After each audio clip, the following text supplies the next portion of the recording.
The whole supply chain is a complex web of constantly changing technologies and relationships. From beef producers who are often in very remote areas to processors and retailers in towns and cities, it is challenging to maintain the ideal levels of communication that benefit all parts of the chain with the aim of producing the best possible beef product. The Bullseye project is funded by the West Australian Government's Grower Group Research and Development Program, administered through the Department of Primary Industries and Regional Development's Agricultural Sciences Research and Development Fund. It is hosted by the Gascoyne Catchments Group in partnership with the recognised biosecurity groups and producer groups of the Southern Rangelands. The Value Chain Tour was organised to enable pastoral beef producers to gain an appreciation of the complete supply chain from their own beef production system right through to a high-quality retail outlet. Beef producers travelled from many parts of the state to Dandaragan to rendezvous with a tour bus that would take them to a series of stops, including a feedlot, breeding operation, processor, meat research unit, and boutique meat retailer. This film is part 2 of 3 short films that capture the important information gleaned during the tour. In this section, a beef processor describes how he makes best use of pastoral beef, and a celebrated retail butcher gives valuable insights into his extensive experience setting up and maintaining a high-quality beef supply chain. Finally, at Murdoch University, we hear the story of the research and development that produced the world-leading Meat Standards Australia quality assurance system for producing high-eating quality beef. Danny Borrello is part of the family-owned Borrello Group that has its abattoir at Gingin. Its boning and packing rooms at High Wycombe are where they package meat for the high-quality domestic trade as well as export markets. Danny Borrello and staff hosted the tour at the boning and packing facility, with Danny showing the party through the boning room when it was at full operation, while staff prepared a delicious barbecue lunch. The party said the steaks they enjoyed at Borrello's were some of the best they enjoyed during the tour. Over lunch, Danny fielded questions from the touring party, where it became clear that the Borrello Group is keen to continue and expand its processing of pastoral cattle. Borrello's can purchase on a live weight basis. Pretty much just a smaller family processing plant, business as you'd say, around 1,000 head a week of cattle. In that 1,000 head, I think we'd do 45% from the northwest of Australia, pastoral cattle. In that 45%, we pretty much process anything from your small pastoral cows all the way to your better quality Mickey bulls. We like doing the Mickey bulls because of the yields. So going forward, we're feeling that what can benefit our business a lot is more going into the export markets. So we're slowly working on building more of a brand in overseas markets, which also will be why we want to work better with the Norwest pastoralists, because that product will suit our business. The older aged cows with a little bit of weight, as long as they're coming into us over that dress weight of 200 kilos, we seem to able to find a good market and find them as a good consistent product, especially when they've just been finished off on a bit of grain. So the other 65% of our business is the domestic market, which is our core business, which entails of top-end restaurants, better-end butcher shops, independent IGAs and all of that. So yeah, that part of our business we're very proud of and we keep trying to work on. So yeah. Next stop was the Pagoda, where the party had dinner and stayed overnight. Larger-than-life Vince Scarefa is famous across Perth for his hilarious anecdotes, philanthropic spirit and popular Perth butcher shop Mondo de Carne. He has been involved in developing supply chains for quality meats, with White Rock's veal being a standout success. He has a passion for excellence in the meat industry. Vince was asked to address the touring party because of his passionate belief in the potential for rangelands beef, particularly the grass-fed product, the importance of supply chain management to extract value for a premium product, and the importance of Meat Standards Australia to underpin any red meat brand. During his address, Vince emphasised that if you're going to be rewarded for a high-quality MSA-graded carcass, you need to be selling into a supply chain that is being paid for that quality of product. To get a good supply chain working, each person in the supply chain has got to be good at what they do. And you're going to get together for the sake of long-term creating a strength in that chain that is going to make you extra money. But it's not the money that starts it. It's no use joining a chain expecting to get good money straight away. Now, if all you want to do is grow beef for hamburgers, well, then you're going to need a hamburger chain. But if you want to grow the best beef in Western Australia, you need the best restaurants, the best customers, the best of everything to be associated with you. And when you get that happening, you actually start to name your own price, because in the meat industry we don't have enough competition of first-class products. They're starting to emerge, but now's the time to get involved. Keeping a group together is very difficult. You'll always find the odd one that is only interested in price and nothing else. If he doesn't dream, or she doesn't dream, pardon me for giving it a label, if that person doesn't dream of being proud of what they produce and what they give to the chain, then maybe they shouldn't be in it. The amount of overseas supermarkets that want to shop from Australia, and they're gourmet, they're not cheap and nasty. And so they're looking for good products with a good story, with good families, with real people that can be promoted in the adverts for the meats that they're selling. We are seen as so clean and so reliable, and the supply is far smaller than the demand. Well, I believe that without MSA, our job will be so much more difficult. I think that if farmers learn to work within the constraints of MSA, then they are worthy of any good supply chain. Owning the fact that you're now making beef that's being ticked as MSA approved, and the supply chain, that's all it wants, something reliable. But I realise what an amazing tool it is for us within the industry, between farm and butcher shop, rather than between butcher shop and kitchen. It is all about underpinning the top brands rather than being the one and only thing that you brag about. It's still your beef or the group's beef, but with all of the right products behind it. I call it the software.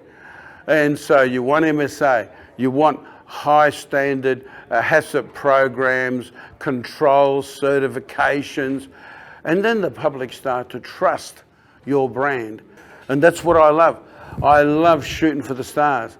I love noticing how many wealthy customers are available around the world who want to eat Australian meats. If you're going down the grass-fed chain, I've got to compliment you, because it's what I would do. Okay, the amount of need for grass-fed products has gotten to the public, and they're walking in off the street saying, I want grass-fed. Enough of the great chefs, enough of the great scientists have talked about how important it is to eat natural. Grain-fed meat, for me, is good as a special event, very tender, I want to try it, but not eating every day. Yet grass-fed, I'm getting always the doctors, the good chefs, the scientists, all giving me the information I need, that the people can eat that every day, that the fat can go back into sausages, that the fat can stay on the steak, that I can feed it to my children and it helps their brain development.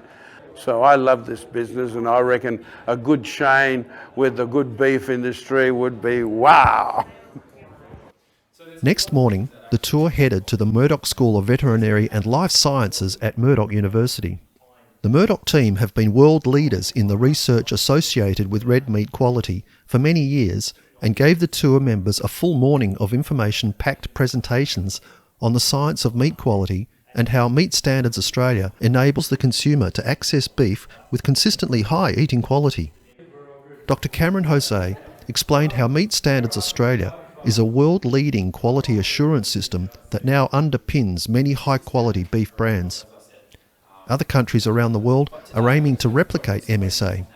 Currently, MSA is partly dependent on the subjective judgment of humans. Murdoch researchers are working collaboratively with other research bodies to develop objective measures of eating quality in order to remove human error in the MSA index. Dr. Sarah Stewart told the group how the measurement of bone, meat and fat is still not perfect. Given that intramuscular fat is a key determinant of eating quality, too much selection pressure on saleable meat yield will compromise eating quality unless it is balanced with sufficient emphasis on intramuscular fat and eating quality. Sarah described new technologies being developed, like the DEXA system, a scanning technology to accurately measure the lean meat, bone and fat composition of each carcass to enable producers to be paid accordingly and the customers to enjoy a consistent meat quality. Graham Gardner explained how Murdoch has worked in collaboration with other research institutions and the wider industry to develop Meat Standards Australia to become a world leader for assessing the determinants of eating quality across the life of an animal from birth to slaughter. Graham caught producers' attention when he stated that consumer research has shown that if 3-star MSA grading is set as the benchmark quality, customers will pay 40% more for the 4-star product and 100% more for 5-star MSA rated beef. David Beattie, MLA manager for WA, provided a beef market update from a WA perspective. From a whole of industry perspective, Dr. Peter Treefort drew on his lifetime's experience across the full breadth of the red meat supply chain to argue how MSA has been a game changer and how it is just as applicable to pastoral producers as it is for farmers. Courtesy of Meat and Livestock Australia, the expert MSA butcher Rafael Ramirez lay out a range of different MSA graded and non-MSA graded beef cuts, emphasising how important MSA has been in underpinning consistent quality eating beef and how it is the perfect quality assurance system for any branded beef product. Keen station butchers in the audience watched closely as Raphael demonstrated how to cut the flat iron steak from an oyster blade that you can see sizzling on the barbecue and being sliced by Sarah Stewart. The barbecuers were kept busy as Raphael supplied a steady stream of different cuts for our touring party to demonstrate their discerning palates as they passed judgment on different meat grades. Raphael explained the growing popularity of grass-fed beef and how in some high-quality Asian markets there is growing demand for the grass-fed product. Yeah, Greg, we've got a fair history of working with the MSA system at Murdoch. The system itself is quite a nice one. It's science-based. We take a series of measurements, objective measurements on both the animal itself when it's hanging up in the chiller, and it goes all the way through to retail. So it's the number of days aged of the meat from that carcass, and also it recommends how it's to be cooked. And it effectively enables consumers, if they buy that product, it enables them to have an assurance about how well it will actually eat. So will it pass? So will it be a good everyday steak? And that's the first level of MSA. Or even will it be better than everyday or even a premium quality piece of meat? So MSA enables the retailer to specify those different levels. It's quite a powerful thing, and it effectively assures the consumer of the eating quality of that piece of meat. Removes the variation, and it means that their expectations are met, and that's crucial. So the MSA system, it involves a range of different inputs that the producer themselves can influence. So the things that predict the eating quality include hot carcass weight and rib fat depth, which in effect are indicators of yield. There's also an ossification score, which is sort of like a mineralisation of the bones in the spine. So that's scored in the abattoir, and that indicates maturity. And so the more mature an animal becomes, the less well its meat will eat. There's the marbling score, so that's scored based upon a visual grading system at the moment. And there's a range of other factors. So estimated percentage of Bos indicus within the animal. And of course, ultimate pH is an important one as well. So animals have to be below an ultimate pH of 5.7. So effectively, this means that there's a stack of inputs into the MSA model that the producers themselves have got direct control over. And in fact, it's at least half of the inputs that the producers can manipulate to change those MSA scores. So in effect, they can, if they're targeting a supply chain and a market that is underpinned by MSA, they can target their feeding strategy and their management strategies on farm, and even the genetics of the animals that they're using to try and optimise the scores within that system. And abattoirs that are MSA compliant will provide feedback, individual carcass feedback for those MSA scores, so that a producer can look at how well their animals have performed at slaughter and work out where they may need to make changes. It's quite crucial for a producer to be rewarded for the MSA score of their cattle. They do actually need to target an MSA supply chain. So plants have to be registered with MSA and compliant to their systems.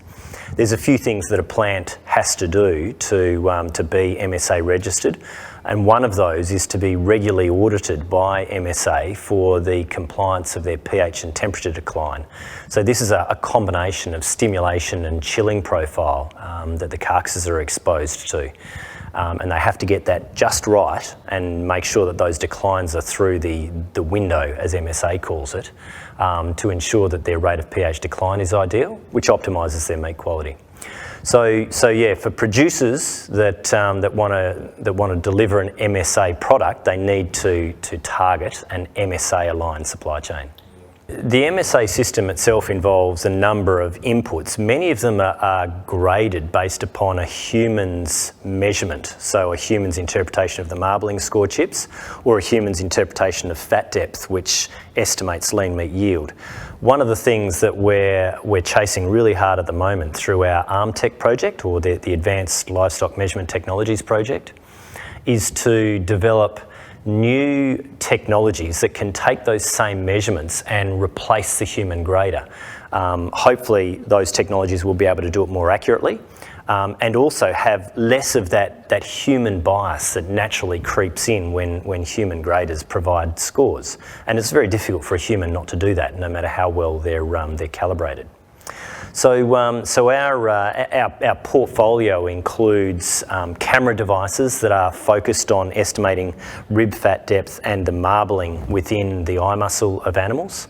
And we've got a range of different camera devices that can do that. So these include just simple red, green, blue type cameras, or RGB cameras, but also some fancy ones, these hyperspectral imaging cameras.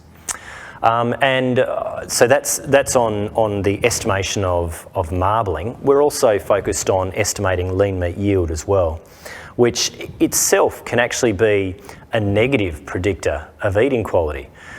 So moving forward, as we develop our lean meat yield measurement technologies, we are looking for how we can integrate those into the MSA system. At the moment, for example, there's no whole carcass estimation of lean meat yield input into the MSA model. So moving forward, we'll be looking to create that input, if you like. Now, one of the key technologies that we're using to measure lean meat yield is DEXA. So that stands for dual X-ray absorptiometry. We've made the most progress early on in lamb, and that's because it's a lot easier to do. Lambs are smaller and everything is cheaper to work up. So we currently have an online system installed in an abattoir in Bordertown in South Australia, and another one installed at the Brooklyn Abattoir in Melbourne. Both of them are lamb devices. And we're currently calibrating those two devices and generating, I guess you'd call it, proof of concept data sets that show that the values you can get in one location perfectly match up with the values that you get in another location, just proving that it's repeatable and robust. Now that DEXA device, it's already been shown to be an excellent determinant of carcass composition, the amount of bone, muscle and fat that you get in a carcass. And it does it with far more precision and accuracy than what our current system in lamb does. So that relies on carcass weight and a measure of fat depth based upon the GR site. So that's basically all of the tissue over the 12th rib of the carcass. They basically measure that depth to try and estimate the carcass composition. So it does a far better job than that. Now the beef system is basically following in the footsteps of the lamb system. So we got lamb worked up first, that's been a winner. We've just started on the beef work. So far we've got 50 carcasses that we've scanned and been able to estimate their bone, muscle and fat composition. We've installed that device commercially in the Tees Rockhampton abattoir. And so that's effectively operating at chain speed. And so we're now moving to do all of our calibration work using that device. And the advantage of doing that is that effectively the calibration that we do it's sort of like real time. As soon as we've finished, that device is already installed and it's ready to go. In effect, we've got instant adoption within industry by working with an industry partner in that way. You know, we could do all of this same work stuck in a lab at a university or something like that, but you've then got that whole commercialisation step to try and work your way through as well. So this puts us a lot closer to delivery of the end product by doing it in this way. The effect of breeding for lean meat yield does have an impact on eating quality, and it's actually a bad impact. So in effect, if you go to a production system, if you select for lean meat yield within the animals only and don't focus on anything else, then you will watch your eating quality gradually deteriorate. And to be honest, because there's no price signals available for eating quality within the lamb industry, that is actually what's happening, and we're a little bit concerned. So there are price signals around selection for growth and selection for leanness and muscularity, and as a result, over the last 17 years, they've made fantastic genetic progress for those traits at the expense and the gradual decline in eating quality in lamb. And it's getting to the point where it's going to start becoming quite serious fairly soon. To reverse that trend, we need a market signal for eating quality in lamb and a payment structure around the consumer's perception of that eating quality, so that producers can be rewarded and will therefore breed for it. And until we do that, we won't actually arrest the decline in eating quality that's going on in the lamb industry. The flip side to this story is in the beef industry. Now, of course, there are already measurements for growth and muscularity that you can breed for in beef, and they've been making genetic progress on those traits over the last 20 years. But there's also measurements for eating quality and particularly intramuscular fat. And so that enables, because there's price signals based around MSA, that enables producers to be rewarded for breeding for eating quality at the same time as breeding for lean meat yield. It keeps the two traits in balance, and it means that you get overall a better performing animal, one that will have more saleable meat on its carcass, and the quality of that meat will be of a higher standard. That's crucial. So that's probably one of the key benefits of MSA. By creating that price signal, the genetics of the Australian herd have followed in suit, and it's a good working example of what the lamb industry now needs to achieve. Now, a lot of this work, the MSA program itself, that's been a key project for Meat and Livestock Australia over the last 20 years.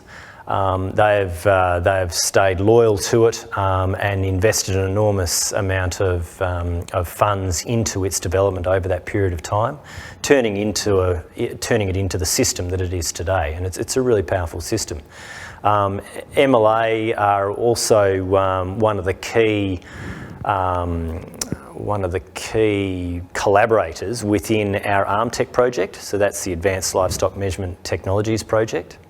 So we've got a big portion of funding from MLA, also from Australian Meat Processors Corporation, and it's the government money from the Rural Research for Profit program that has doubled all of that.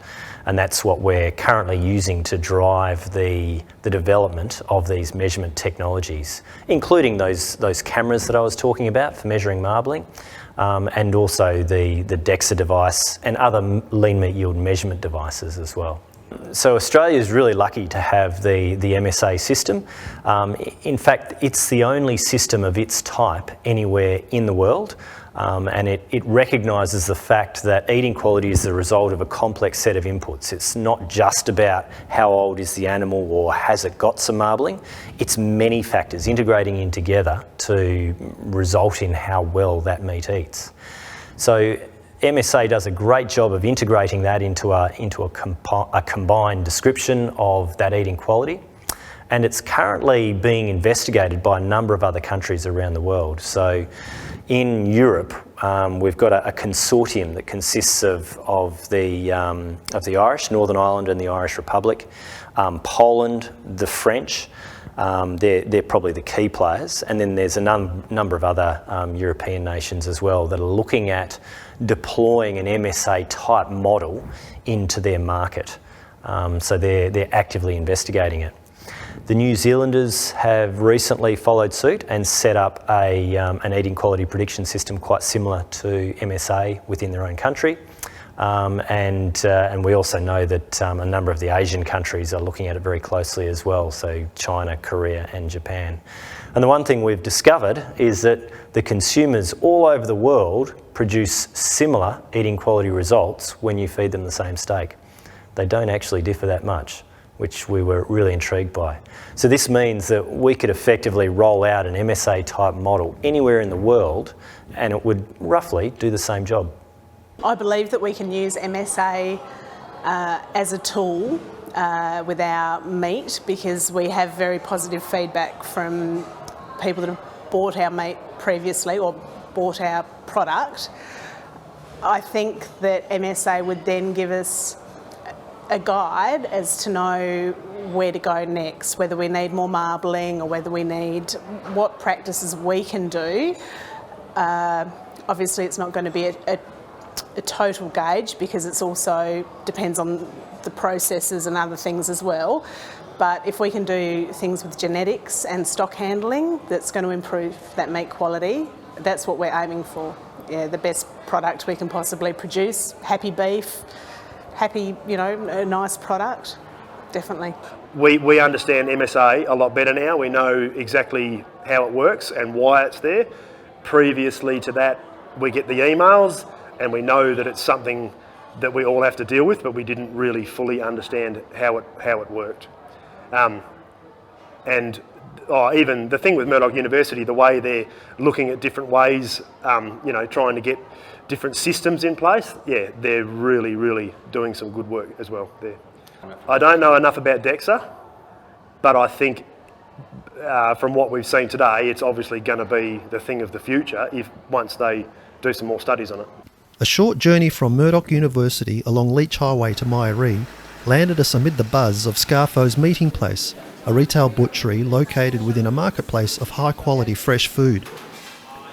Tony Scarfo proudly explained his family's history and how he had diversified from the family's vibrant vegetable production business into retail butchery about 20 years ago. We saw his prize-winning sausages for sale at $16 to $18 a kilo, as well as a wide range of high-quality meat. Tony emphasised the importance of MSA for underpinning the quality of any brand and how, as a passionate retailer, he spends lots of time serving customers to ensure he's hearing their feedback on his meat products. Our Bullseye party was surprised to hear Tony has to source his high-quality grass-fed beef from the east. It's specialist retailers like Tony Scarfo who could provide pastoralists with valuable feedback about the shifting demands of the domestic consumer. As far as the highlights of the tour, I don't know that individually. I think the whole lot was pretty comprehensive and well done. Did particularly enjoy the backgrounding part as well, and also I thought when Danny's talk yesterday was pretty thorough. straight from the shoulder, which was good for the group of people he was amongst at Borello's. But also, I think probably today with the MSA and MLA coverage was probably it was very thorough, and followed up with the section on the butchering and the handling of the meat was very, very interesting as well. But certainly that MSA MLA coverage brought us up to date a lot with something that we always get portions of, but we don't actually get a thorough coverage like we had. Anything particular about the MSA that? Not really. If anything, it just gave us a lot more confidence in the system. The MSA system? Yes, yeah. And also with MLA, we're going through a period where we really need that support from a major body like that in the industry, and to try and keep our industry moving ahead. We're, especially in arid Australia, a lot of us are very worried about the live export scene, because if that disappears, there's going to be a lot of pressure brought on a lot of people's livelihoods, and I think that's sort of not taken seriously enough to a large degree, but hopefully it will in the future.